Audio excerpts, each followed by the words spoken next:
오늘 우리에게 주시는 하나님의 말씀은 신약 성경 마태복음 5장 21절부터 32절 말씀입니다. 신약 성경 6쪽에 있습니다. 함께 읽겠습니다.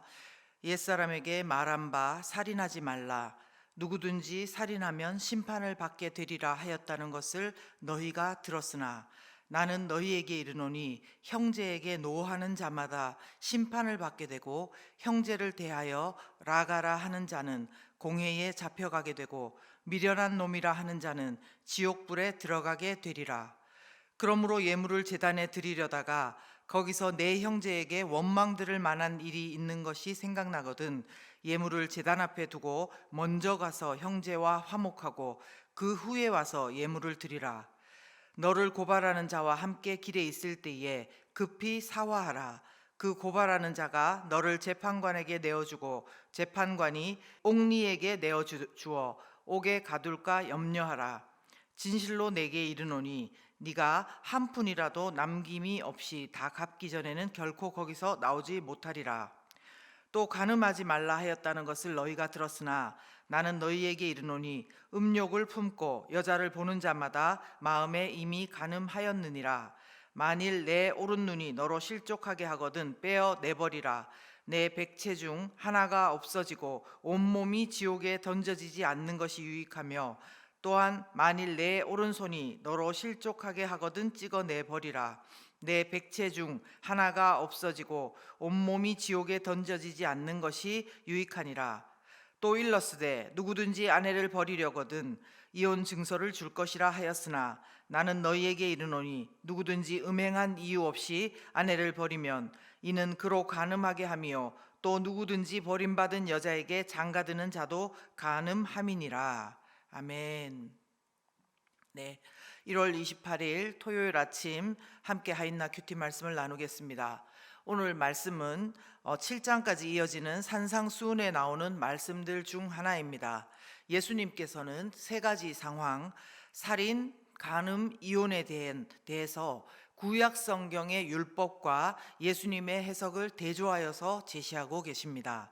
특별히 21절과 22절 그리고 27절과 28절 31절과 32절에 보시면요, 너희는 뭐뭐라고 들었으나 그렇게 되어 있고요, 나는 너희에게 이르노니 어떻게 하리라 어떻게 하니라 이렇게 되어 있습니다. 이런 식으로 구약의 율법으로는 너희는 이러이러하게 들었으나 예수님의 율법 적용 기준은 이러이러하다 하시면서 그 기준이 훨씬 더 높고 훨씬 더 엄격함을 보여주고 있는 것입니다. 그래서 저는 오늘 본문을 통해서 하나님께서는 행동과 마음과 태도까지 온전한 그리스도인이 되는 것을 우리에게 기대하신다는 것을 묵상했습니다. 행동과 태도와 마음까지 온전해지는 그리스도인의 모습. 네, 21절에서는 말씀합니다. 옛사람에게 말한 바 살인하지 말라. 누구든지 살인하면 심판을 받게 되리라 하였다는 것을 너희가 들었으나. 아멘. 무슨 말입니까? 구약의 율법에서는 살인하면 누구든지 심판을 받게 될 것이다 라고 했다는 것입니다. 그러나 예수님께서는 나는 너희에게 이르노니 라고 하시면서 형제에게 노하는 자마다 심판을 받게 되고 형제를 대하여 라가라 하는 자는 공회에 잡혀가게 되고 미련한 놈이라 하는 자는 지옥불에 들어가게 되리라 이렇게 말씀하십니다. 무슨 말씀이냐 하면요, 구약의 율법은 살인하지 않으면 속으로 어떤 욕을 했든지 율법을 범하는 것이 아니라고 인정이 되지만 예수님은 행동뿐만 아니라 태도 및 마음까지도 온전하게 되는 것을 말씀하시는 것입니다. 살인에 관한 내용뿐만 아니고요, 음욕을 품는 것에 관한 27절과 28절 말씀도 마찬가지입니다. 27절에서는 간음하지 말라 하였다는 것을 너희가 구약 율법에서는 들었으나 28절 나는 예수님께서는 나는 너희에게 이르노니 음욕을 품고 여자를 보는 자마다 마음에 이미 간음하였느니라. 아멘. 이건 역시 무슨 말씀입니까? 역시 구약의 율법으로는 간음하여도 적발되지 않으면은 간음만 아니라면은 그 죄를 면할 방법이 있었는지 모르지만 예수님의 기준은 마음에 품은 자는 이미 간음한 것으로 간주한다는 말씀입니다. 이혼에 관한 말씀도 동일합니다. 당시에는 여자에 대한 인권이라는 것이 너무나 약해서 갖가지 이유를 들어서 아내를 버리는 일들이 허다했다고 합니다.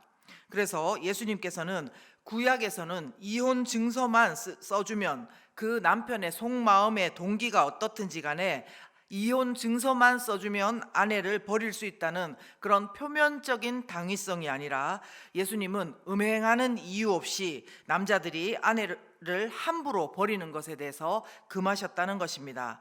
남자들이 자기가 좋을 대로 법과 통념을 이용하는 그 속마음을 악한 것으로, 죄로 예수님은 말씀하시는 것입니다.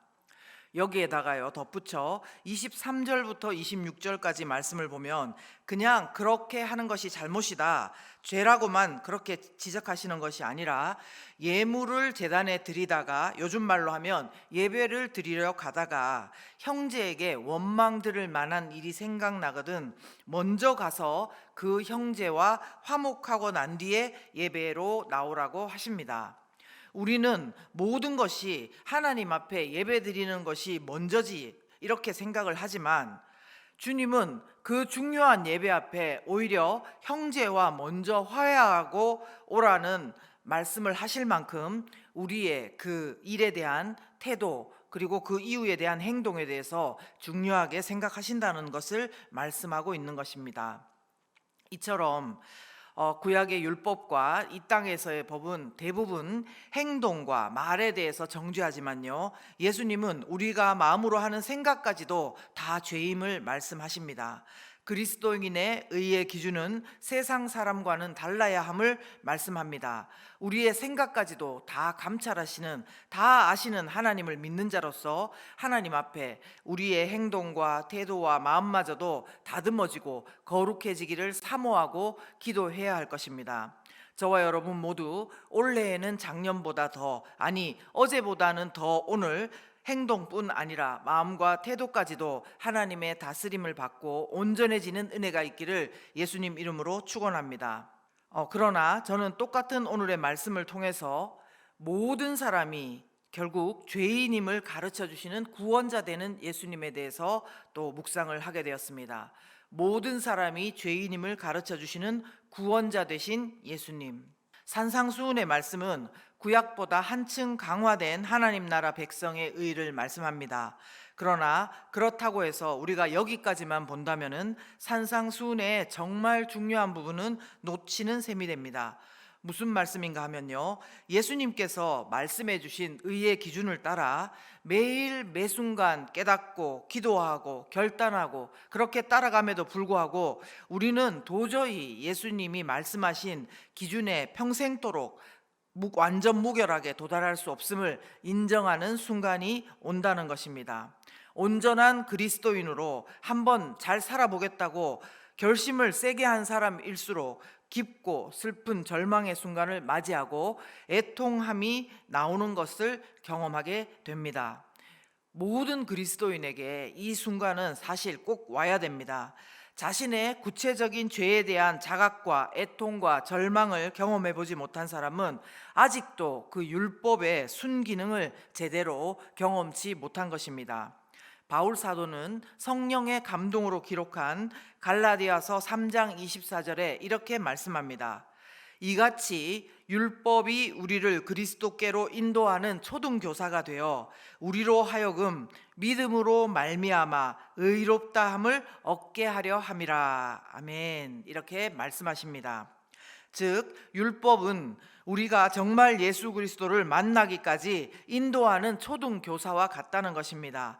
뭐뭐하게 어떻게 살아라 이렇게 말씀하셔서 그것을 지키려고 애쓰다가 결국은 율법을 지켜서 우리가 구원을 받는 것이 아니라 그리스도만이 우리의 구원자가 되시고 율법을 지키는 그 행위가 아니라 우리 죄를 위해서 대속해 주신 예수 그리스도를 믿음으로 우리가 의롭게 되고 구원받음을 알게 하시는 것이 목적인 것입니다. 로마서 10장 4절의 말씀도 이렇게 기록하고 있습니다. 그리스도는 모든 믿는 자에게 의를 이루기 위하여 율법의 마침이 되시니라. 아멘.